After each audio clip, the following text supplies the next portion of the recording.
భద్రాద్రి కొత్తగూడెం జిల్లా దమ్మపేట మండలం రెవెన్యూ శాఖ మంత్రి పొంగులేటి శ్రీనివాసరెడ్డి పర్యటనలో భాగంగా దమ్మపేట తహసీల్దార్ కార్యాలయాన్ని ఆకస్మిక తనిఖీ చేశారు. భూ రికార్డులు సోదాలు తనిఖీలు చేశారు. భూ రికార్డులు సక్రమంగా జరుగుతున్నాయా లేదా అని స్వయంగా చరవాణి ద్వారా తెలుసుకున్నారు.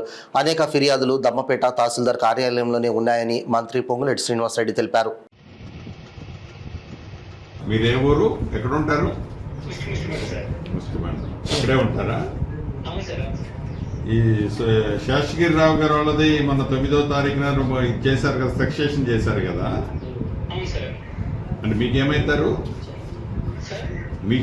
ఇల్లు? ఎన్ని రోజులు తిరిగాడు ఈ బుచ్చిరామ కుమార్ గారు?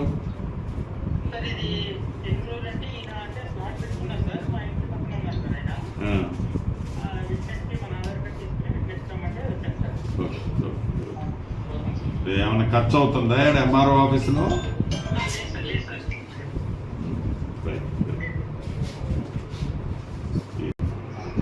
ఈ మధ్య ఒక ల్యాండ్ మీరు సక్సెషన్ చేయించుకున్నట్టున్నారు కదా మండలం ఆఫీస్లో, దమ్మపేట మండలం ఆఫీస్.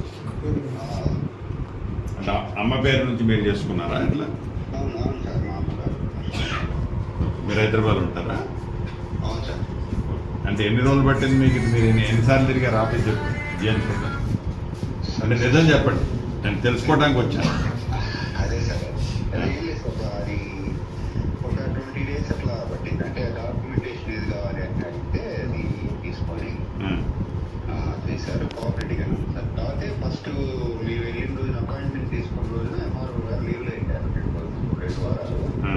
సరే, మేము డిప్యూటీ తహసీల్దార్ గారితో మాట్లాడితే, మేడం అంటే మా ఫాదర్ కూడా తీసుకురావాల్సి హైదరాబాద్ నుంచి, ఆయన బాగోదు, అట్లా తీసుకొస్తే పర్వాలేదు అది చూసి ఓకే అని అవి క్లియర్ చేసి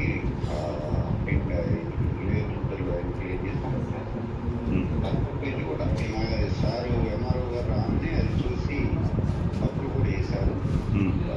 ఇంకా అది పాస్బుక్లు కొద్దిగా టైం పడుతుంది అన్నమాట. ఆఫీసర్ ఎంత ఖర్చు వచ్చింది మీకు ఎంఆర్ఓ ఆఫీస్లో? ఎంఆర్ఓ ఆఫీస్లో ఇది మీసేవాది అదే కట్టారు సార్, మిగతాదేమి కట్టలేదు సార్. మీరు నిజం చెప్పండి. నిజమే సార్. అంటే నేను మీ నిజంగా ఏం జరుగుతుందో తెలుసుకోవడానికి నేను ఎంఆర్ఓ ఆఫీస్లోకి వచ్చి కూర్చున్నప్పుడు, అంటే ఏంటంటే నాకు చాలా కంప్లైంట్లు వస్తున్నాయి. నేను పుస్తకం రిజిస్టర్ తీసి ఆ రిజిస్టర్లో మీ నెంబర్ తీసుకొని మీకు ఫోన్ చేసిన. అంటే నేను మీలాంటి వాళ్ళు నిజం చెప్తే నేను ఏదైనా ఉంటే తప్పు ఉంటే సరిదిద్దుతా, అందుకని వచ్చిన. ఇప్పుడు ఈ ధరణికి వెళ్ళి నువ్వు కన్వర్ట్ చేయడం కోసము నిన్న మొన్న ఇక్కడ చేయించావు కదా ఎంఆర్ఓ ఆఫీస్లో, ఇది దమ్మపేటలో చేసినప్పుడు మీకు ఎంత ఖర్చు వచ్చింది ఏంటంటే నాకు ఏంది అనేది ఇప్పుడు నేను ఇన్స్పెక్షన్ కోసం వచ్చిన ఇక్కడ.